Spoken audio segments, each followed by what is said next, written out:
I want to welcome you back to Black Site Tonight. We're going to talk about Robert Hinton Jr., who gave the ultimate sacrifice for his son, who was killed by a Cincinnati cop. First, I would like for you to subscribe to this channel, hit that like button, hit that notification button, but also comment on this video. Robert Hinton Jr. killed a Cincinnati police officer. He took his vehicle and drove over him.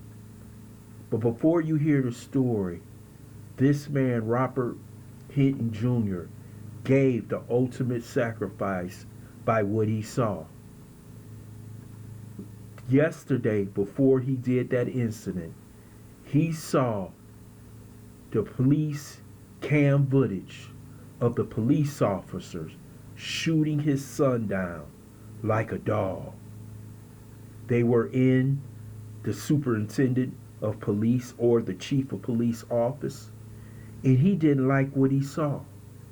So he decided that it was time for him to dispense justice, just like that officer dispensed justice on his son.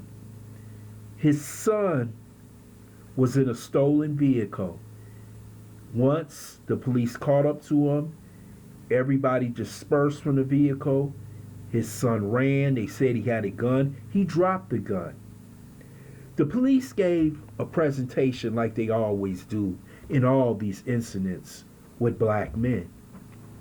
They say he got a gun. He was running away. The police officer was threatened, and he shoots him down like a dog.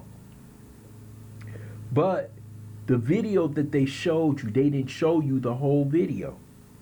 They kept saying he was standing in a blade position, which he wasn't. I later saw a picture of the young man running away. And that's the picture that he saw. He didn't know why that police officer gunned his son down like a dog. And you know what he said? He said, "My son is not going to be another statistic. This time, someone is going to stand up and say enough is enough." He said, "My son is not going to be a Mike Brown, Laquan McDonald, and so many other black men who are gunned down by the police and basically let go." So he ran over that cop and he killed that cop.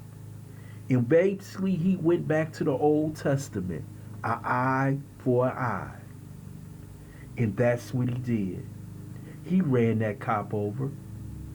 Some people were saying at the time, his lawyer said today, that he was kind of like insane at that time at the bond hearing. But he was in his right mind. He was in his right mind to say, "You killed my son. So I'm going to make sure your family feel the same pain that my family is feeling and I'm feeling as a man." To many of you, you won't like this video.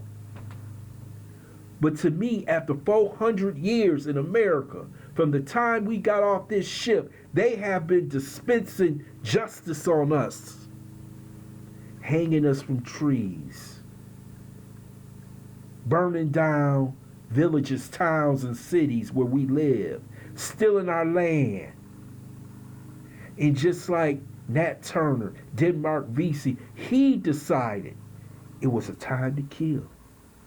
It was a time for him to stand up for his son, his family, his race. And you know the Mayo Monsters is mad right now. Oh yeah, they mad. They're real mad because they see that black people, we ain't having it no more. Hey, look at our boy Carmelo Anthony. Look at so many of us said we done had enough. Y'all not giving us the justice we want. Y'all couldn't even put a bill through the Senate for George Floyd. But you did it for the Asians. So he said enough is enough. So he said, okay, I know how this is going to go.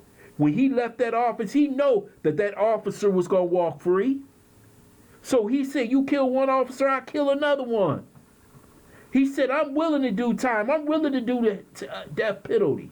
Because that's what I call the ultimate sacrifice. He not only did it for his son, he did it for his people. And you got to understand that. We need more men like this. You know, we got a lot of drug dealers and gang members and all that. When it comes to the male monsters, they do nothing. But a regular man who had no priors, only when he was in his youth, decided to put it all on the line for his son. And this is why he's getting so much support from the black community. Because they know what he did may be wrong in God's eyes, but to us, he did something that was right. This is the only thing these male monsters understand. See, they've been running through the black community, murdering, lynching, killing, all this for 400 years. And when a black man stands up, and they came in there when he was standing in the courtroom 3 days ago. Like they had a rope and some noose, but that brother looked at them, had his chin up, stood up straight, and said, yeah, I did it. Yeah, I did it. I'll do it again. And they don't like no black man like that. They don't like to see the black man standing up straight with his chin up, not looking down on the ground, saying we ain't taking this no more. And they don't like that he's seen, not as a villain, but as a hero. This is how you deal with this man. This is how you get rid of him. This is how you send a message. You kill one of ours, we gonna kill one of yours. Now you may say that's war, you may say whatever, but that's what they understand. And Robert Hinton Sr., to me, is uplifting. I don't know if they got a GoFundMe or GoSend, whatever the hell it is, but damn it, if they got it, put it out there and send him some money, because he so rightfully deserves it in his commissary for what he did for his son, his family, his people. I would love to hear your comments in the comment section. I want to thank you for listening to Black Site. Hope you subscribe to this channel. Smash that like button, but also share this video.